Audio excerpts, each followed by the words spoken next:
face kata hai. Okay. This one is new from you. Okay. Welcome, Rati and Shalini. We are live now. Thank you. Yeah. Just a sec. Okay, great. Happy Mother Days to everybody. Thank you so much for joining us. Thank you, audience, and thank you so much, Rati and Shalini, for taking out your time on this wonderful day and sharing some of the words of wisdom from your experiences and from your professional domains. I am Dr. Vidhi Bhanushali, co-founder and chief dental surgeon at DentalDost, and your host for today. So before we start with our set of questions, let me introduce our wonderful speakers, Rati Chaudhary and Shalini Soni.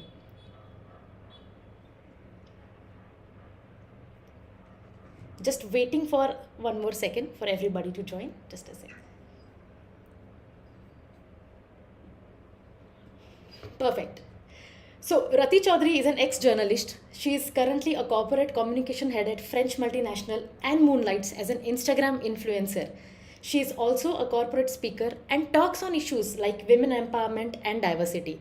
She is a total fitness freak. Rati lives in Mumbai with her husband and 5-year-old daughter Maya. Welcome, Rati. Thank you so much. Very, very glad to be here and talking about these issues. Thank you. Our second speaker is Shalini Soni. She is an engineering graduate and MBA from Delhi University. She worked in a corporate sector in IT domain and high-tech MNCs for 17 plus years. Then she quit corporate 9 years back to follow her passion.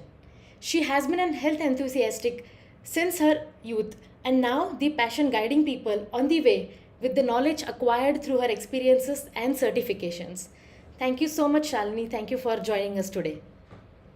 Thank you, Vidhi, for having me here and also for this humble introduction. And glad to be here. Thank you. So, let us start with a few questions and then we would jump on to what audience has to ask about women's health and their issues and what are the things we should be concerned about with age. So, my first question is to Shalini. Shalini, what are the age related issues a women should be concerned about and a few things which we should be accepting, to age gracefully? There are a few things which we do not have under control, but what are the things that we do have and how can we take care of them? Well, first of all, what I would like to say is that of course, there are the issues that they come with different phases in life. At the same time, they are not related to the age per se. Let's say we say that, okay, generally, most of the women, they get diagnosed with issues of osteoporosis or heart diseases or joint pains or things like that. Say when they are hitting almost like 50 or late 40s or something like that. So did we say that something is there with the age as a number?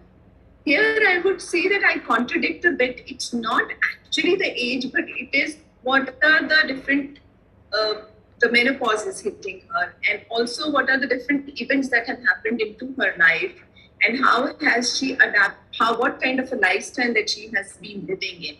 So these are the issues. These issues are actually a cumulative effect of different factors, and it's not just the age out there.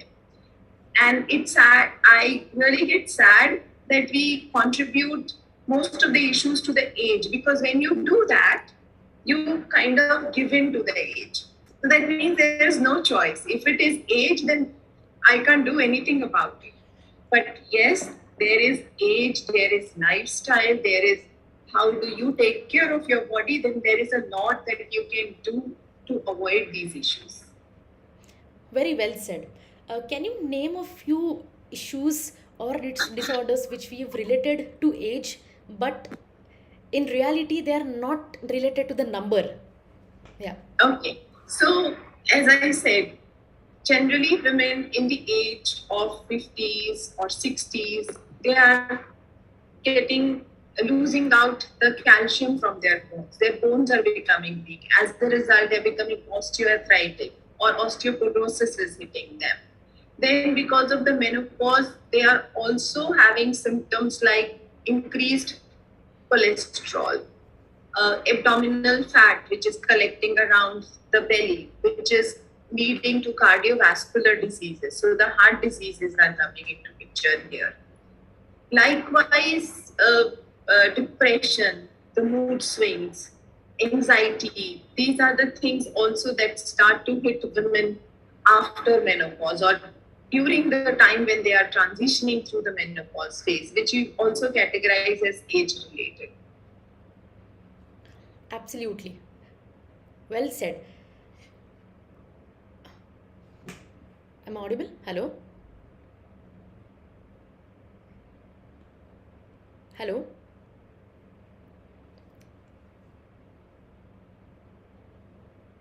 Internet गया है क्या? मैंने कुछ नहीं किया.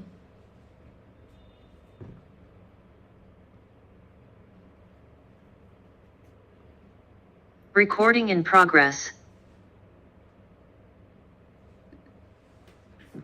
Yes. We lost you for a while there. Yeah. I'm audible now? So sorry. Yeah, yes. Yes, as you rightly mentioned, right? Being a dental professional, I want to add one more line here. Even in terms of our mouth or oral cavity, people feel losing teeth with age is common, and that's bound to happen. But that's not the truth. Our teeth and the enamel over it is the strongest part of the body. I mean, they're strongest, they're more stronger than bone. So they do not age with, they do not fall out with age. Our mouth can be just the same until our last breath. But this misconception of as you age, gums are bound to bleed, your teeth are bound to erode and fall. Everything could be avoidable, which again, not everybody is aware of. Just a few changes in our daily habit, hygiene can make this thing happen, and we can have our teeth till our last breath. Actually. Right. So again, one more thing I want to add before we get to Rati on this thing. When it comes to women especially, certain hormonal changes, and as we discussed, right from menarche to pregnancy to menopause, there are a lot of hormonal disturbances happening which can affect the resistance of our teeth and gums to fight all these hormones. So what I have seen, like post 35 years of age, as we are losing, or women are losing a lot of calcium from their body, the erosion of teeth is faster as compared to male. The bone which is holding on to tooth again tend to get weaker as compared to male. And obviously, Rati can share her experience during the pregnancy. As there are a lot of changes, our gums, they start to swell, especially during the second and third trimester. Some women also see change of their tooth, so the teeth's position are changing, and the way your teeth are sensitive, it increases the granuloma formation or the blister formation on your gums may arrive, which subsides post delivery. So these are a few changes which are seen as a normal physiology or the processes of our body. But again, those could be controlled if you know the right processes and the hygiene to follow. So on the same note, Rati, do you want to share your experience, as you've been doing so many things and as a working mother, the challenges that you faced when you thought of, conceiving, and especially during a pregnancy and post-pregnancy? Oh, absolutely, we would love to. So, since you're talking about like personal health experiences, I talk of physical and mental both. Now, physically, my pregnancy, touchwood, was a fairy tale. Like, I was doing a tons of yoga, a ton of walk, and eating super healthy. I got gestational diabetes in fifth month. I don't remember, in between my pregnancy. And that also I took a blessing in disguise, because that meant I was put on a very, very strict diet. And that meant eating absolutely healthy and following a very healthy lifestyle. Like, I remember eating just oats and, very low fat cheese kind of thing, or, a paneer. So no, I didn't have any nausea, no sciatica, no, there's nothing that I can talk about. Even oral, like, I remember there was one disaster, and I had a lot of pain in my tooth, and I went to the dentist, and he gave me anesthesia also and was trying to take it out. And at that moment, my gynae called back and said, no, no, no, wait, they should be giving you anesthesia, and something is wrong here. I went to then a bigger hospital, showed another dentist, and she said, the issue is not in your tooth, it is in your ear. So I had a ear infection, which is quite common in pregnancy.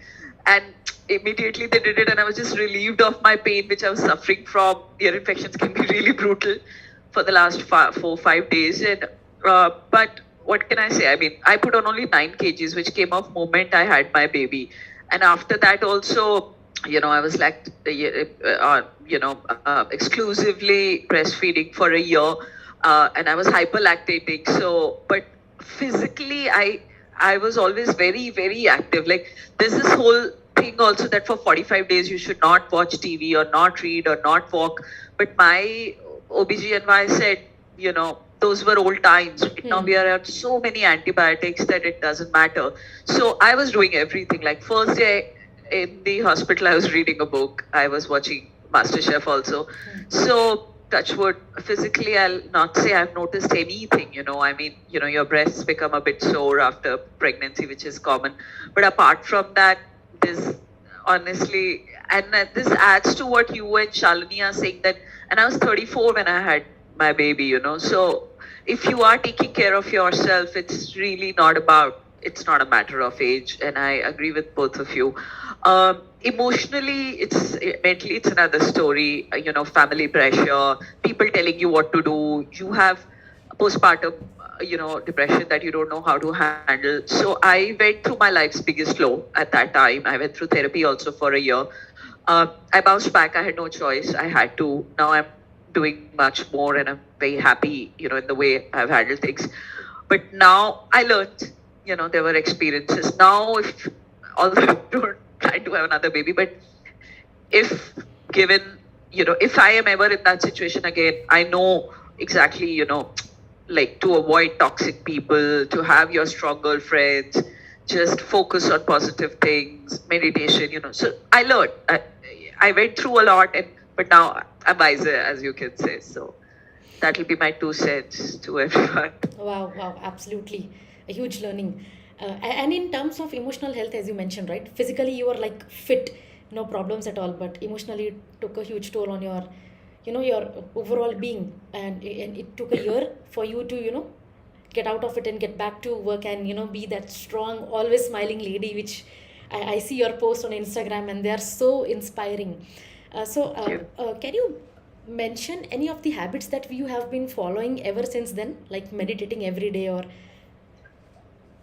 I just work out every day. And I meditate also, but not too much. I'm guilty of that. I try and meditate more. I should be, I'm an overthinker. So sometimes I tend to go into spaces where I shouldn't be mentally.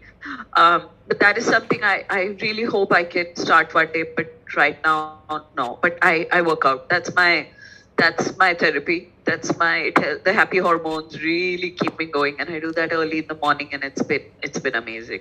Wow. It's been literally been life changing. Amazing.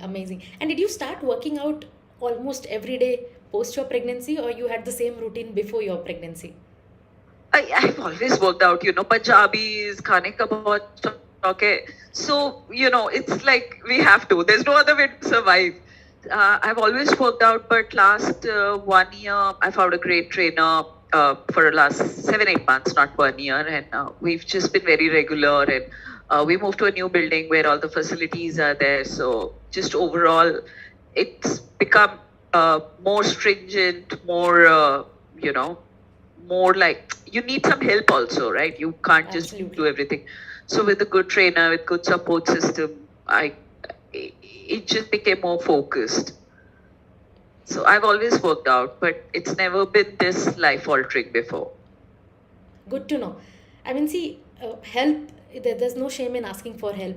If you think that you've been going through all these problems, it's okay to go out, talk to a therapist, get a trainer for yourself to get into regular training and, physical exercises. Very good to know. Thank you so much for sharing your experiences. Shalini, that brings me Yeah, back. just I would like to add here is that the two big things that happen in women's life. One is pregnancy, and the second is Menopause. menopause. Menopause, yeah.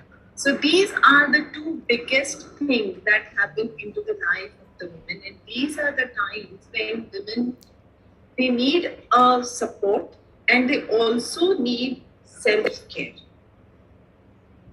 And the absence of any of this can actually affect in such adverse way that it becomes sometimes irreparable. Yeah. So these are the two phases of life when women should be proactive enough to handle themselves and actually take care of consider for a holistic health. So not only physical health, mental health, as well as the emotional health. Three of them are different, and three of them they play an important part, and each of it has the power to ruin the other two. Absolutely, absolutely. It's like a circle or a triangle, one factor eventually leads to the other and the third spaces of health that we are speaking about. So, again, Sorry, Vidhi, can I also just once say one thing? Like, sure, go ahead. because it was easy for us, we're not undermining anyone's situation or circumstances. Sometimes you live in certain families where certain things are expected and you are expected to do certain things, and sometimes your genetics, because of genetics you have issues. So just because things were easy for us, we're not undermining or saying that everyone should be like this, because there are all kinds of issues we deal with as women particularly, and family circumstances are sometimes not in our control. Right. So definitively here, what I will take that point forward, and what I want to say that is there are so many things that are playing a role here, right? From the genes to the circumstances, to the diseases or toxins or whatever you can say. So what is there in the hands of someone is a self-care and asking for support. Okay, so one should not take these 2 points as okay, it happens with everyone. Because it happens to every woman or every woman goes through it, it does not become normal. It still stays that powerful, and if not taken care of, it can lead to disaster. Absolutely. Everybody is going through a different turmoil or situation, as Rati and you mentioned. And, as the doctors are common saying during delivery, every delivery is different. No situation of a pregnant woman, right from the labor to contractions to, how the situation would turn out to be. It's unpredictable. We cannot predict. Similarly, is the condition of the mental health and the emotional health per se. So just understand what's happening with you and come to the right person for help, and I'm sure you can get out of that situation. Yeah. On that note, Shalini, can you add something on what is it that women should know about the changes in the body, and how should the approach towards health in general in terms of age? As you mentioned, it's not just limited to the number, but as you mentioned, pregnancy and menopause are two stages where complete U-turn in a woman's cycle or a body. What are the things which she should be particularly be addressing the problems? Okay. Yeah. So I'll say that what are the changes that are happening in the body. So let's just say that then there are hormonal changes which are happening inside the body of a woman. So it may be, let's say, just the menopause. It may be the ovaries, they are shutting down or they are not producing estrogen and progesterone. But estrogen and progesterone, these are not the hormones which are only needed for periods or for the fertility. They have also a lot of positive impact or the contribution into the heart health, into the functioning of a brain in terms of intelligence, in terms of memory, in terms of how alert we stay. So brain health, also the emotional health.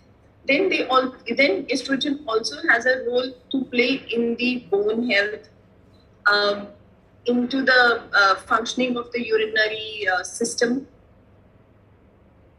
the fat deposition of the body, how is the fat distributed on our body. So you would see that when women is in the childbearing age or when is in the fertile age, the fat is generally collected into the lower half of the body, on the thighs, because there is the body supporting or get always ready to support the pregnancy. So the fat is collected there. But as the women reaches perimenopause, menopause, the fat from there is coming and getting collected onto the abdominal area. So you might say, okay, what is happening? But it's the hormones which are changing inside, which are shifting this thing. Likewise, with these hormone changes, there is a lot of changes which are happening in the emotions. Many women, they go through mood swings, low mood. And low mood is there, depression, anxiety, heart palpitations. So many factors so many changes which are being controlled or being triggered because of the fluctuations in these two hormones, which is happening. Because it's not just, the change is not just limited to these two. These hormones are further interfering with cortisol, insulin, they are affecting the thyroid, then through them, the different organs. So it's like a storming or a soup which is brewing inside the woman's body. So these are the changes. And what is the approach? I would say is that one is be aware of your body. Keep listening to your body. Just one should not ignore these subtle changes, even the sleep disturbances. So I personally noticed that in my case, I would say that while I was going through perimenopause, I found the changes in terms of my cholesterol levels increased. I found that my fat changed. It changed its position. Then what I also went through was the sleep issues. The point of the time there was when I would just hit the bed in the morning alarm. That was it. I remember nothing. I remembered, and then I started to have a disturbed sleep. Then women, even at 40, are getting, because of the perimenopause symptoms, urinary incontinence. Okay, cough or a sneeze and they leak. So which is very embarrassing even to talk to anyone else, and they don't realize that it can be because of the perimenopause. Frequent UTIs, which is again may happen because of the perimenopause. So these small changes women should not be ignoring. And the approaches, there are a couple of approaches. That one, there are a lot of things that one can do by themselves. So this is the time that let's say that a woman in perfect health, okay, she is following a wonderful routine, a good routine which has been supporting her so far. But if she does not change further, or she does not upgrade further to have better nutrition, better sleep, better rest, better relaxation, better exercise regime or something, there is surely going to be a possibility that these 10 to 12 years, while she is starting from perimenopause to menopause and to the postmenopause, she would land up into some or the other issue that was avoidable by changing her routine. And most probable one is the weight gain. So 65%, that means out of 10 listeners who are there, 7 of them are bound to gain weight during with the onset of perimenopause. And out of 10 listeners, we have 8 of them are going to have moderate to serious problems because of the perimenopause. So these are the changes that are happening into one's body, and women can actually be sensitizing themselves towards these changes happening and alter their lifestyle, that is to support these changes. Well said, very well said. So, Shalini, as a nutritionist and the health coach, can you give us some tips to our audience in terms of nutrition? Is there any additional, vitamins or supplements that women, especially during the phase of perimenopause, should be taking? And also the fad of, the world is changing towards being vegan. So, earlier being vegan. So earlier it used to be like Yeah. you have to have a lot of non-vegetarian food items to have a balance of vitamin B12 and calcium and protein and so on and so forth. And then now the perspective is completely changing to being vegan. So what is your opinion in terms of diet, and also a few exercise tips that you want to give to our audience, especially during perimenopause and menopausal phase? Okay. Yeah. Actually, one thing that I would say, okay, here what I'm going to say is something that would be, say, for most of the people. At the same time, there is no one size that fits all. So it's a very individualized and a personalized experience. And so a very individualized and a personalized strategy that one must follow. Generically, I would say that with these fluctuations that happen into the body because of these hormones, the body is in the stage of a chronic stress. You know? So for that, one needs to take out some time or invest into the nutrition which is more to deal with that stress. So it is more anti-inflammatory food, something which is more alkaline, so omega-3, which is anti-inflammatory, which means what we should quit, which is more inflammatory, is sugar. You know, to do away with sugar, especially when it comes to the empty calories. That means the drinks, the sugary drinks, which are not coming with any nutrition, but just the empty calories. Then refined carbs, because they are leading or they are actually fueling the inflammation further into the body. Take care of what is the oil that we are using. So, and what is the heat at which we are preparing our food, because if we are using our oil and we are smoking it too much, it just breaks. The properties change. It turns rancid, inflammatory, and that consumption of that oil is causing further inflammation into our body. So this would be the first step, to go in for more anti-inflammatory, alkaline. When I say alkaline, it is going to be more like greens, something that soothes the body. This is the summer season. I would say pick up a basil juice, which is very nice. Ashgard is again very soothing, refreshing.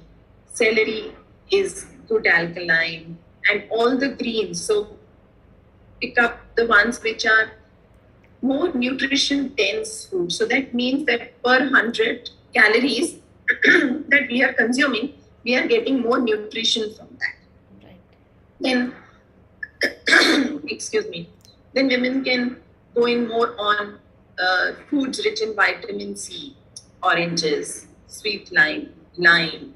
Then some foods which are rich in magnesium, zinc, nuts, pumpkin seeds, whole food, fiber rich in the whole food. So which can be oats and millets, which are not boosting the blood sugar level immediately, but is rather giving a regulated supply of sugar in the bloodstream. So likewise, these then I said vitamin B complex, B6, B12, vitamin D3, calcium. So one needs to be looking at more a balanced diet, proteins. Now, when we come to the vegan, so we are actually, it brings us to a issue of, okay, where are we going to get our proteins? Now, people say, okay, vegetarian also has, I'm a pure vegetarian too. So the challenge for the vegetarians becomes the getting the protein. And especially for vegetarians, it means that one needs to have their protein sources from variety of vegetables, because variety of sources, because the essential proteins are not present then in one or two sources. You need to acquire them from multiple sources so as to complete the requirement of the body. So each of the diets, so there is no one diet which I would say, okay, this is the best. One needs to take the good from from wherever possible based on what is the needs of our own. Got it. Got it. Wonderful. Wonderful. So just one question before we get back to Rati again. There's been a lot of talks around using cold pressed oils as compared to refined oils. So what do you suggest, cold pressed or refined? Surely cold pressed, not refined, because as I said that the oils can be inflammatory or anti-inflammatory. Now there are some oils which is omega-3 rich and some which are omega-6 rich. We need both of them into our body, but in a specific proportion. So we need probably 4 parts of omega-3 and 1 part of omega-6. This should be the ratio. But the research has proven that into our daily usage or the average consumption is 16 of inflammatory and 1 of anti-inflammatory. So this is what our usage pattern has been because of we all switching to refined oils and processed food, store-bought food, picking up stuff from outside, fried oil. So because of that, we are having more inflammatory rather than anti-inflammatory. Yeah. Got it. Got it.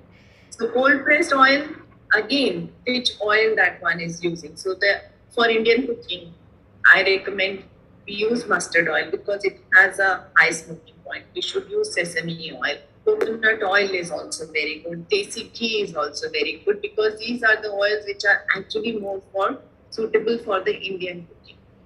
But in opposition, we see people using a lot of sunflower refined oil or refined groundnuts oil, and not all this.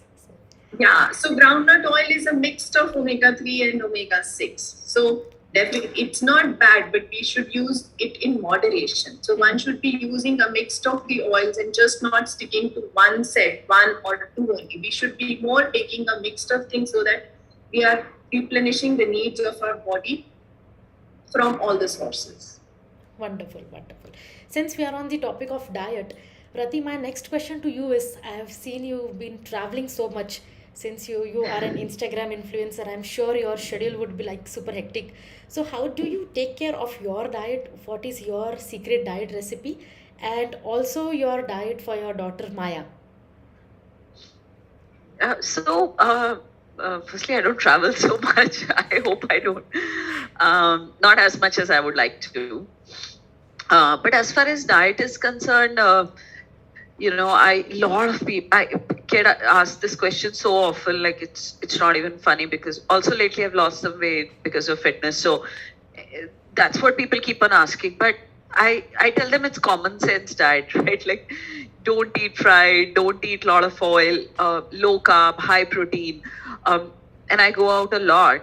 So then I get asked this question a lot, that what is it that I am, eating when I'm out. But I do think that when I'm out, there are more options, because in protein, then I can pick chicken or egg or prawns, and the options are endless. It's more difficult at home to cook in protein, because every day you can make same thing. But when you're out, there's so many options. Of course, the food is not as healthy, but you can then pick places which are healthier, right? Like salads or the options nowadays. I mean, I live in Bombay's Bandra where the options are endless.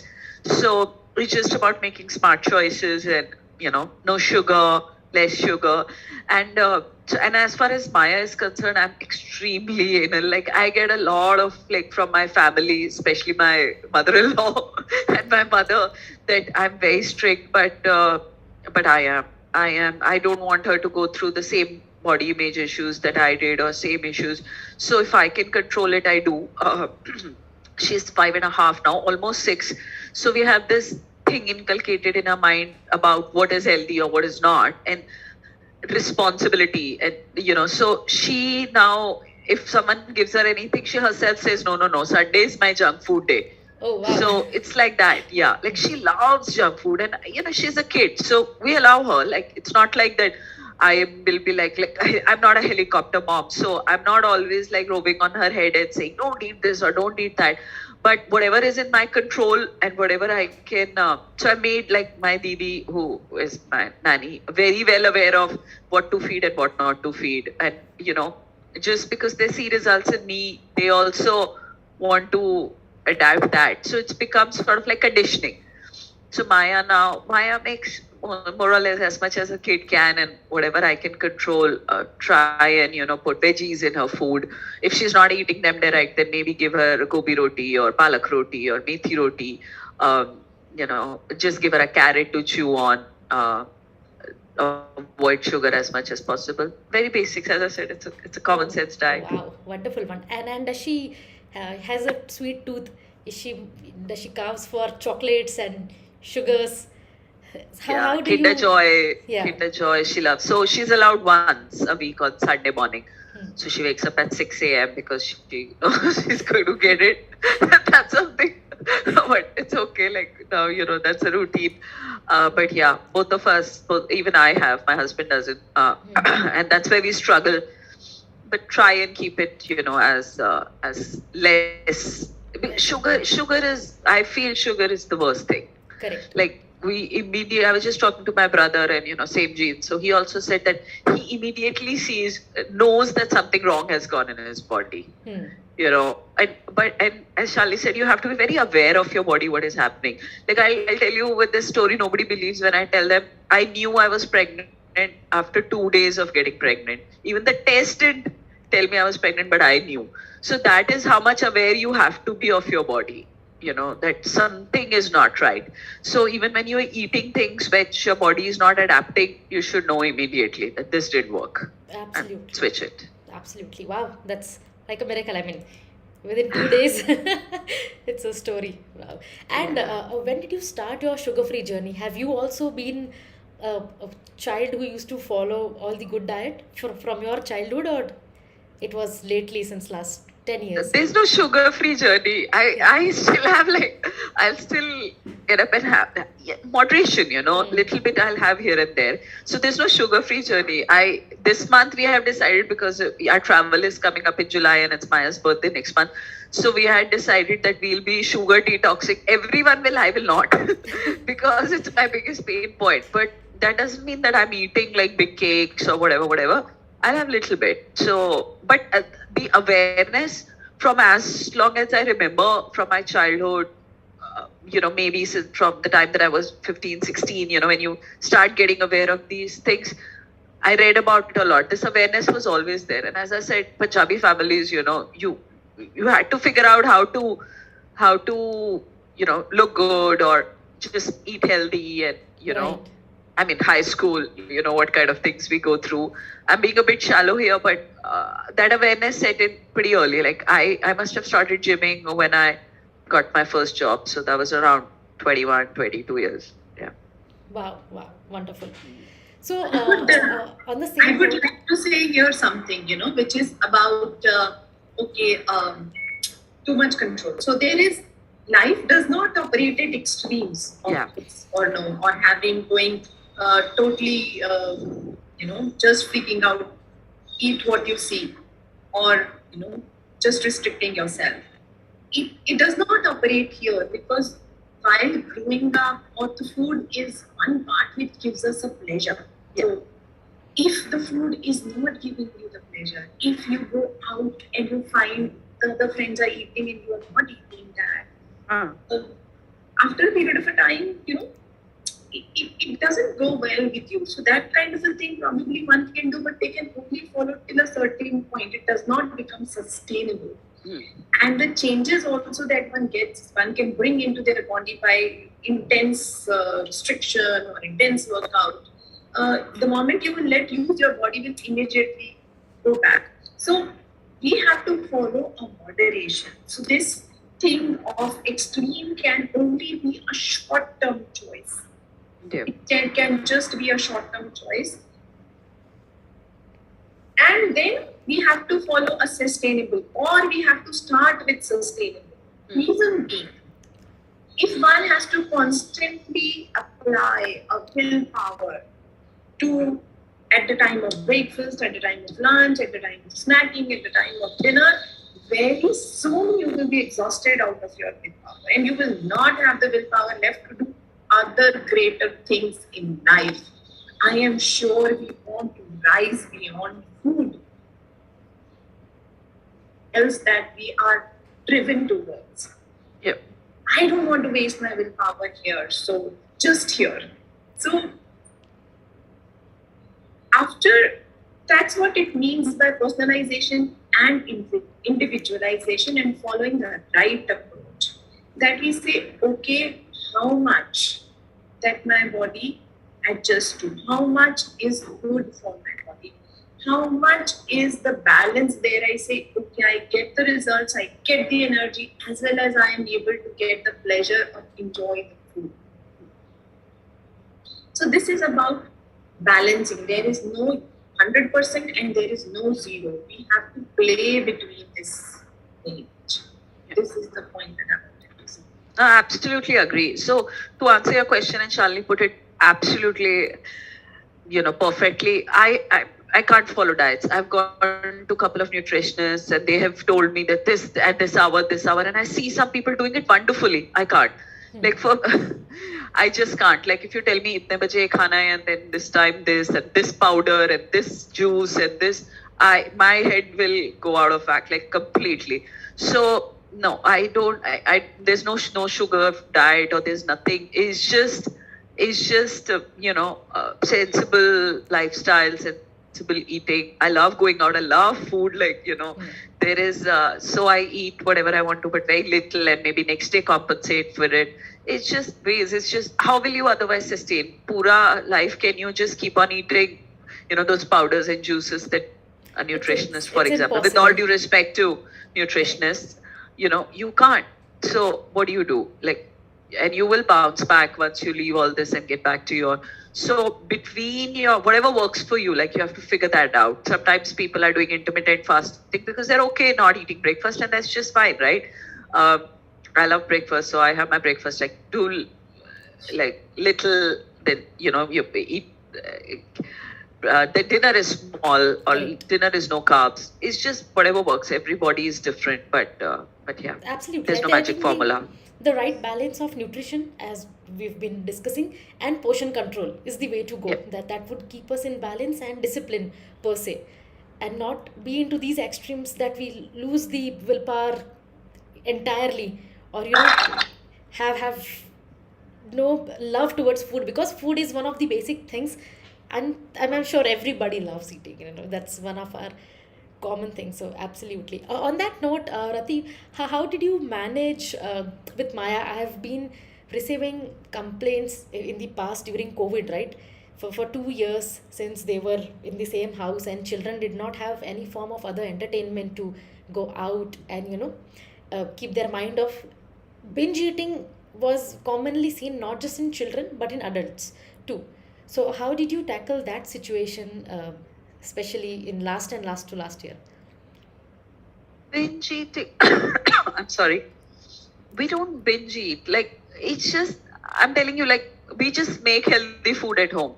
We, it's just me, my husband, Didi, and my daughter, my house help, who's been with us for 4 years. So huge support there. We're not binge eaters. We'll not be making fries, and it's just different houses have different styles, right? So at my mother's house, I see they'll make noodles or they'll get all kinds of things at home. But ours is we'll probably have 1 or 2 cheat meals in a week, but mostly we make very healthy food. Breakfast would be eggs. Then a midday snack will be cheese or a slice of cheese for Maya, not for us, or fruit. Then lunch is roti, sabzi, dal. So when we are making healthy food and not keeping unhealthy food at home, we once in a while we binge on nachni chips, but those are also very controlled. So if her stomach is full and there's not much options at home, what will she eat? She's not even aware of things sometimes like, pakoda or something. She's never eaten, so she'll not know. I mean, pakoda is amazing. Yeah, But yeah. she likes things like curry and rice. It's conditioning. Whatever you give, feed kids, right? Why would a Guju kid enjoy dokla more and my kid enjoy paratha more? Because that's what she gets at home. That's what we have always fed her. That's Right. what we have been conditioning her mind that maybe this is good, you have to eat this. Once a week, you will get your ice cream or Kinder Joy or whatever. So she's adapted to it. But And the we pattern do was what same. we preach, we practice. So she sees what mama, papa eat, and she eats the Correct. same. So the pattern was same even during the lockdown. There were no increased the demand of chocolates or sweets or chips per se. Not at all. Oh, No. that's No. amazing. That's too good. May I add something here? Yes, please. So there is one part of it, what Rati mentioned is about conditioning, okay? So that it's adjusted. Now, what is one part which is missing is that we say that, as you said, binge eating. So generally when we say binge eating, we kind of attribute it to the craving or a hunger, right? And we say hunger or a craving. Craving is actually not a response to your hunger. Craving is also a response of the nutritional deficiencies. So if I see that at Rati's home, it's a perfect example where she is having a balanced meal. So what does this indicate? That a balanced meal, having a diversity, having good amount of fruits, vegetables and egg and cheese and whatever, there are no nutritional deficiencies that the body is having. So the body craves in response to the deficiency which we misinterpret as hunger. If the body is, there are no deficiencies of nutrition, the body does not crave. Our taste buds are adjusted to it. So definitively there is conditioning. At the same time, it is the deficiencies that hijack our mind centers, and they kind of and microbiomes is another factor, gut microbiome. So these two things that hijack our willpower and give us, make us give in to our cravings. Absolutely, absolutely. So well put, very well said. If you're eating everything Yeah. in balance with the right nutrition, there's no question of having cravings. Yeah.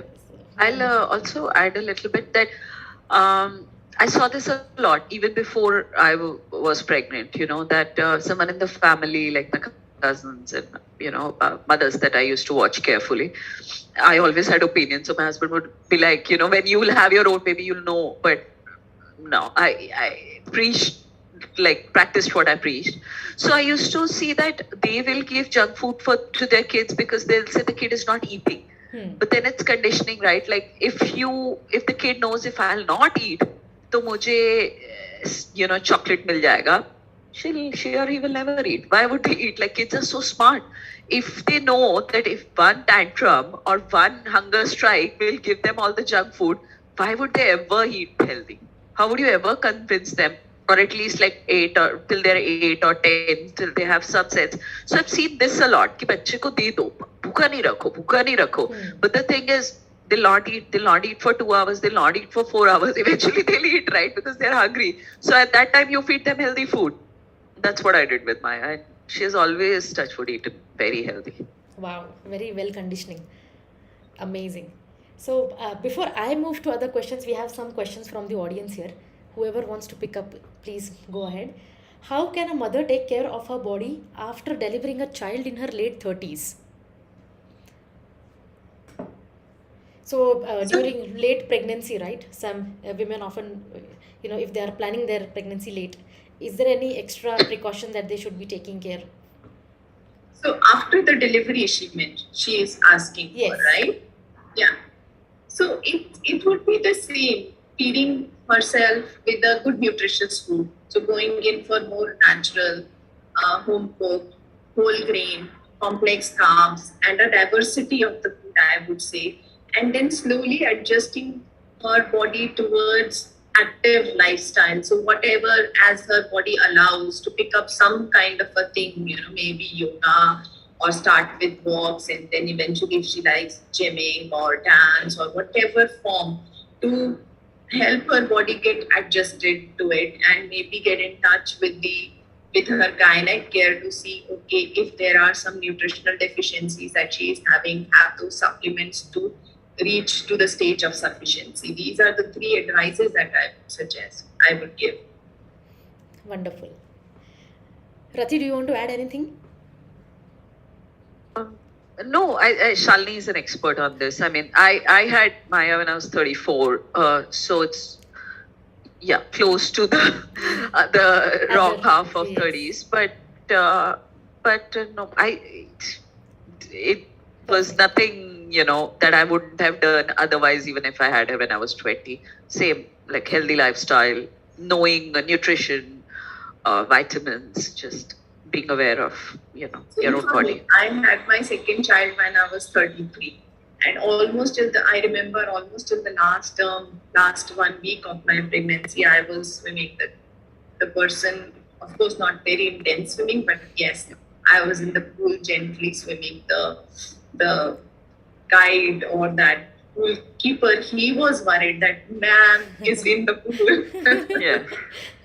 I was going to my work. I was working those days, but I was carrying my tiffin to my workplace for my breakfast, lunch, and in between snacks and the meals. So these are some good things. There are simple solutions.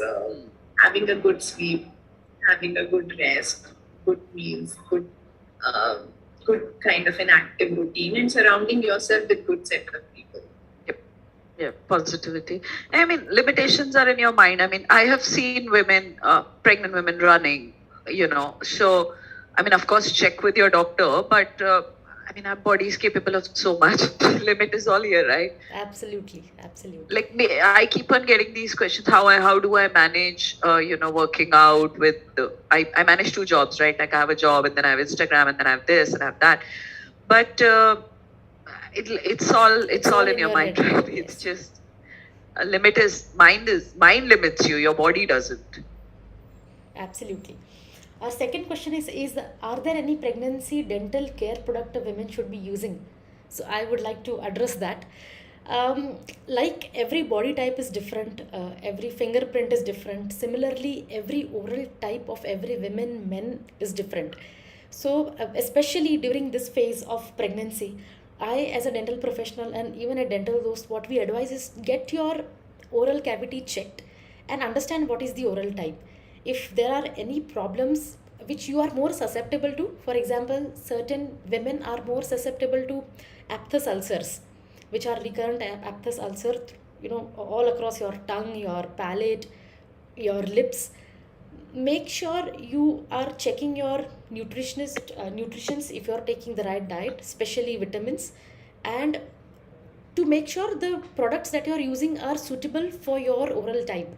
So not everybody would get well along with non-fluoridated toothpaste or toothpaste filled with eucalyptus oil, clove oil. This is my personal experience.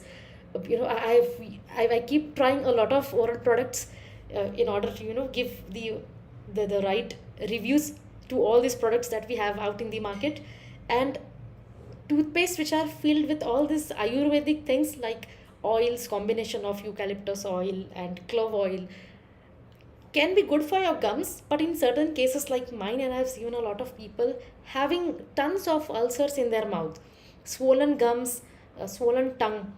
The condition is so bad that you are not able to talk, you are not able to even drink water, and not able to swallow things. So I would recommend do your scan with us. You would understand what's your oral type, what would suit you. If you have a sensitive mouth, if you have a malaligned teeth mouth in which you need to take care how you're mechanically cleaning your teeth, or mouth which is more prone to burning due to all these products, we would recommend you the right kit. And please make sure that you're getting all these small hygiene treatments like dental scaling, fluoride treatments pre-pregnancy. And this is not wrong if you're having all this scaling and polishing done even during pregnancy. Certain things are to be avoided, like root canal treatments, extractions, and implants. But if there is an emergency, we can go ahead in second trimester. But otherwise, I'm sure if you get your oral cavity checked before planning, you would have no major problems during those 9 months. And we would be guiding you about all the changes which are possibly to happen during those 9 months. And one more tip here, you need to get your child checked by a dental surgeon, either physically or now virtually, as it now possible through telehealth, before he or she turns 1. So, Yep. when the initial baby milk teeth come during 6 or 7 months of age, the first two central incisors, from that very point of time, you should know how are you cleaning your baby tooth. And before that, how are you massaging the gums in order to provide all these teething problems for the kid. They would be less irritated, they would be less annoying. And, when the gums are massaged using a silicone brush, or there are a lot of products available in the market, it's easy for both the child and the parents to handle that stage of teething. For more information, you can scan and get connected with us. Next question is, what are different variety of home exercises which one needs to focus, women, especially after the age of 40? So, Shalini, as you mentioned, right, a few reflexes which are not under our control, like leakage, involuntary. So, is there any exercise a women should be practicing? Now, in this case, generally these pelvic floor exercises, Kegel exercises to contract these muscles in the lower area, that strengthen them, and people can prevent or kind of get a better control on their bladder and get away with the incontinence. So these exercises are very effective, and one must actually start doing. Yeah. But again, they're not age related, right? Like these issues can occur at any time. So even if like fitness, we can't say that there are particular exercises that you can do when you're 20 and there are, you can't do them at when you're 40. Your body is you guys spoke about it earlier that, our limitations are they're not age related. So whatever exercises we can do in 20, we can do at 40 also. I mean, that's my belief. I don't think there is any limitation on what you can do and what kind of exercises you can do. So Kegels are effective even when you are 30 and you're pregnant, Leakage issue can happen at any age, not just when you're 40.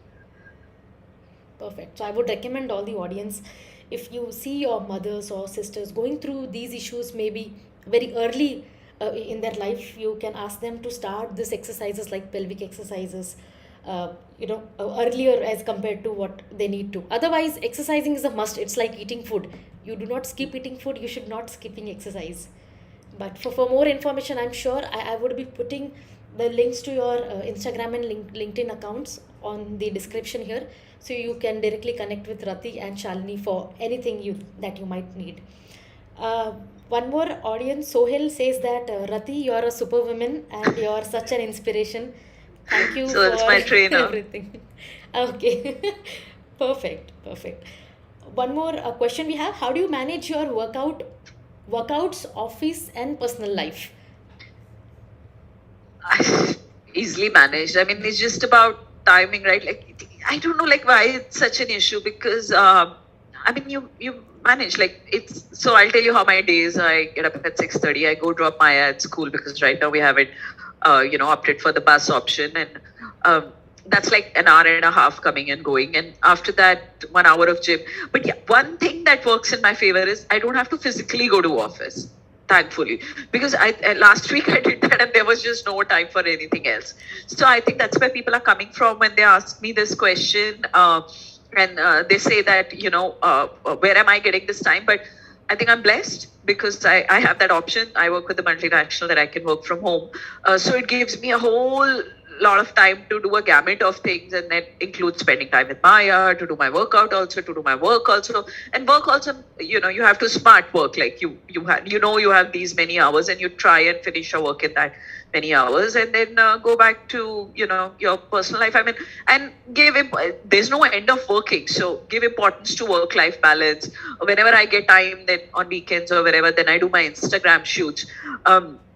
And I keep on telling people that there was a time when I had depression, and there was a time I had nothing. I didn't have a job, I didn't have Instagram, and the only thing I used to wait for this friend to call me at 4 p.m. for tea.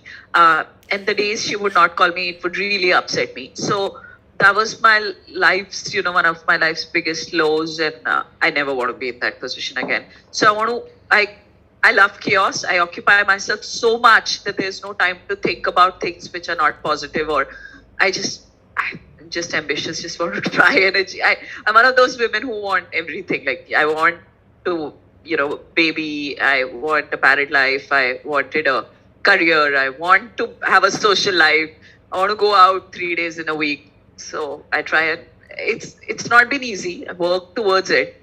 It's been a journey, but Wow. here we are. It's just what you want and what you prioritize, and what you there's a lot of whole talk about manifestation, so you can say I manifested all this. Wow, wonderful. Such an inspiration, truly.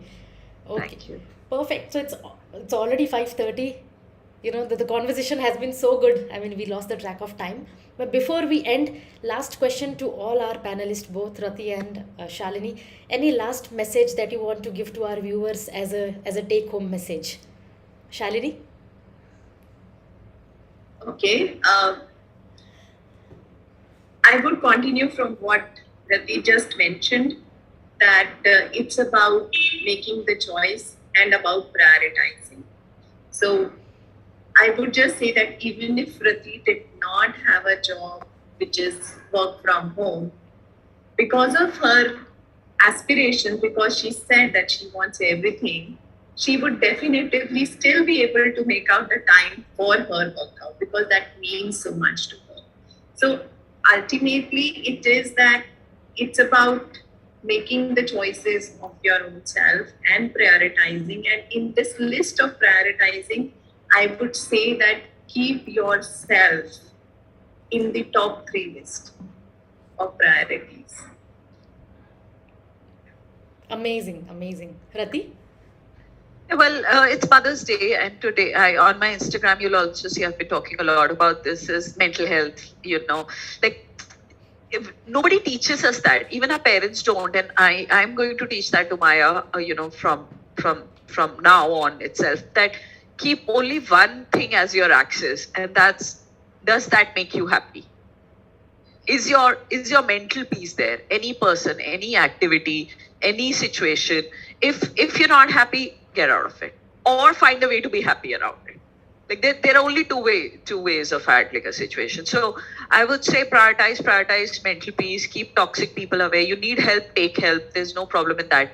But does that make you happy is the question you need to constantly ask yourself, and then work around it. Absolutely right. If you're happy, you can fill in people around you happy. Your aura would be happy, and eventually everything just gets in the right place. So, very well said. Perfect.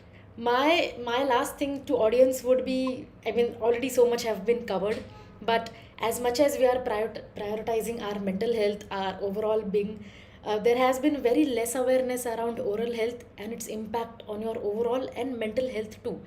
I have seen a lot of patients who are super low on confidence because they think they are suffering from bad breath, because they are not able to smile wide, because they think, if they are eating in public, their speed is slower because of the bad oral health. They are not able to eat at the right pace.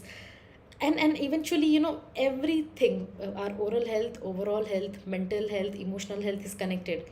So just be equally aware of each and element of your body, each and every organ of your body, and then I'm sure you would be in a perfect 100% right sense and well-being, and you can manifest and achieve whatever you can. There's nothing what would be stopping you. Mind can only create limitations, and we do not want that. Thank you so much for such an amazing session, Rati and Shalini. We have started this kind of panel discussion. By the way, this is our first panel discussion powered by DentalDost. We do not have any commercial interest. This was only for all the people to increase awareness, especially around the mother's health, today being Mother's Day, during pregnancy, perimenopause and menopause, and what in our individual capacity as children, or as a wife or a husband, what can we do for our mothers. And I'm sure all of you would have got a lot of pointers. If there is anything else, please get connected to us. All three of us, I would be putting the details, and we would be more than happy to help you. Thank you, everyone. Thank you so much for joining. Thank you so much. Thank you, Yes. Vidhi. Thank you, everyone. Happy Mother's Day once again. Happy Mother's Day once again. Bye.